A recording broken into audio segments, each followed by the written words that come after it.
বন্ধুরা, তোমরা কেমন আছো? আশা করি তোমরা খুব ভালো আছো। আমিও খুব ভালো আছি। আজকে তোমাদের আমি ইলিশ মাছের মাথা দিয়ে কচু, আলু আর বেগুন দিয়ে চচ্চড়ি করে দেখাচ্ছি। তোমরা দেখতে থাকো আমি কিভাবে করছি। এটার মধ্যে কিন্তু আমি সর্ষে আর কাঁচা লঙ্কা দেবো, আর পেঁয়াজটা আমি ভেজে দেবো। চলো বন্ধুরা, রান্নাটা বন্ধুরা দেখো, আমি কিন্তু ইলিশ মাছের মাথা দিয়ে কচু, আলু আর বেগুনের তরকারি বলো বা চচ্চড়ি আমি করে দেখাবো তোমাদের আজকে। আর তার জন্য আমি সর্ষে আর কাঁচা লঙ্কা বেটে নিচ্ছি। নিয়েছি, কড়ার মধ্যে অল্প করে একটু তেল দিয়ে দিয়েছি। আমি এই যে দেখো বন্ধুরা, ইলিশ মাছের মাথাটার মধ্যে নুন হলুদ দিয়েছি, এটা ভেজে নেব। ভেজে তারপর আমি তোমাদের দেখাচ্ছি কিভাবে করছি। তো দেখো, আমি ইলিশ মাছের মাথাটা দিয়ে দিয়েছি, এটা আমি ভেজে নিই। ভেজে আমি তুলে নেব, তারপর তোমাদের আমি দেখাচ্ছি আমি কীভাবে রেসিপিটা করব। বন্ধুরা দেখো, আমার ভাজা হয়ে গেছে, আমি এবার তুলে নিয়ে তারপর করছি। আমি মাছের মাথা ভেজে তুলে নিয়েছি। এবার এই তেলের মধ্যে আমি কালো জিরে ফোড়ন দিয়ে দিচ্ছি। আমি অল্প একটু কালো জিরে ফোড়ন দিলাম, দিয়ে এবার আলু আর কচুটা আগে দিয়ে দেবো, তারপর আমি বেগুনটা দেবো।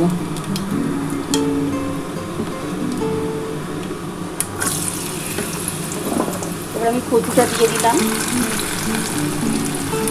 আমি আলু আর কচুটা একটু কমই দিয়েছি, বেগুনের পরিমাণটা একটু বেশি দিয়েছি। তোমরা পরিমাণ মতন দিও, তোমাদের যেটা মনে হবে বেশি দিতেই পারো। আমি কচু আর আলুটা একটু কমই দিলাম। দিয়ে এটা একটু ভালো করে ভাজা ভাজা হয়ে গেলে তারপর আমি বেগুনটা দেবো। বন্ধুরা এবার আমি পেঁয়াজটা দিয়ে দিচ্ছি। একটা পেঁয়াজ কুচিয়ে নিয়েছিলাম, এই পেঁয়াজটা দিয়ে দিলাম।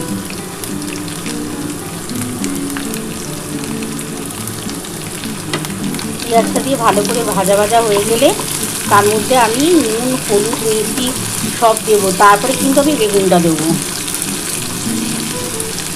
এর মধ্যে আমি নুন দেবো, হলুদ দেবো আর অল্প একটু মিষ্টি দেবো। বন্ধুরা আমি এর মধ্যে আমি 1 চামচের মতো হলুদ দিয়ে দিলাম, আর 2 চামচের মতো নুন দেবো। আমার ছোটো চামচে 2 চামচ নুন দিলাম।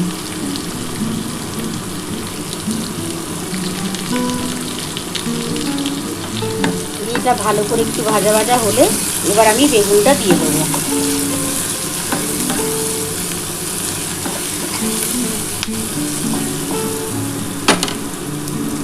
বন্ধুরা দেখো, এই যে কাঁচা লঙ্কাগুলো একটুখানি ভেঙে ভেঙে দিয়ে দিলাম। আমি কাঁচা লঙ্কা দুটো বেটে দিয়েছিলাম বন্ধুরা।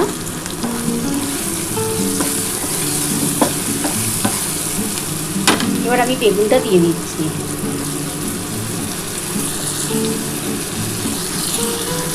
বন্ধুরা দেখো, আমি কিন্তু বেগুনটা দিয়ে দিয়েছি। কচু, বেগুন, আলু একসাথে একটুখানি ভেজে আমি যে সর্ষে বাটাটা বেটে রেখেছিলাম এবার ওটা দিয়ে দেবো। দেখো আমার মোটামুটি ভাজা কমপ্লিট হয়ে এসছে। এই যে বন্ধুরা দেখো, এই যে সর্ষে বাটাটা বেটেছি এটা দিয়ে দিলাম। দিয়ে খুব ভালো করে কষিয়ে নিতে হবে। সর্ষে দিয়ে করছি, কিন্তু এটা তোমরা বাড়িতে অবশ্যই করে কেউ। দেখো ইলিশ মাছের মাথা দিয়ে কচু, বেগুন, আলুর তরকারি যা ভালো লাগে না বন্ধুরা, খুব টেস্ট হয়। দেখবে গরম ভাতে দারুণ খেতে লাগবে। এর মধ্যে আমি অল্প একটু চিনি দিয়ে দেবো। বন্ধুরা দেখো, আমার কিন্তু কষানো হয়ে গেছে। আমি অল্প করে একটু চিনি দিয়ে দিলাম।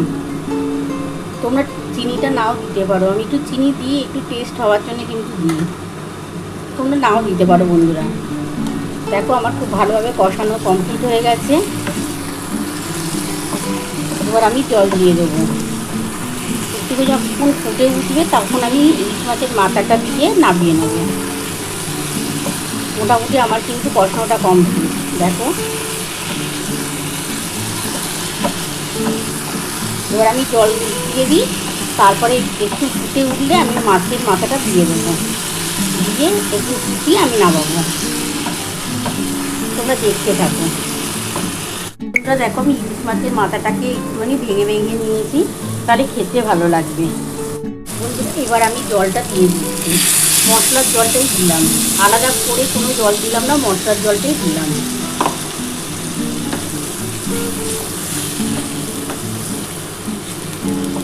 একটুখানি ফুটে উঠলে আমি মাছের মাথাটা দিয়ে দেবো।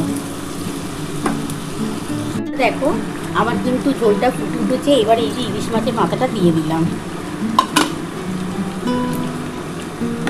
মাছের মাথাটা দিয়ে খুব ভালো করে কিন্তু এটা ফোটাতে হবে, যাতে গন্ধটাও ঢোকে আর মাছটা দিয়ে খেতেও ভালো লাগবে তখন।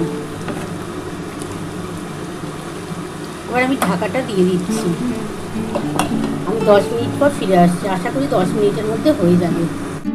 বন্ধুরা, আমি 10 মিনিট পর ফিরে এলাম, দেখি আমার কতটা হলো। দেখো বন্ধুরা, আমার হয়ে গেছে। এবার আমি নামিয়ে নিচ্ছি, নামিয়ে তোমাদের দেখাচ্ছি।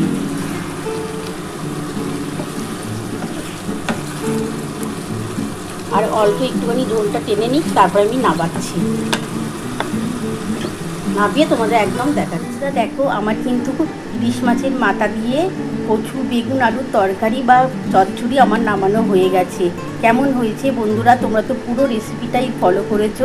যদি আমার রেসিপি তোমাদের ভালো লেগে থাকে তাহলে প্লিজ একটা লাইক সাবস্ক্রাইব করতে ভুলো না, আর কমেন্ট বক্সে অবশ্যই জানিও কেমন হয়েছে। তাহলে এরকম আরও নতুন নতুন রেসিপি নিয়ে তোমাদের সামনে হাজির হব। Thank you.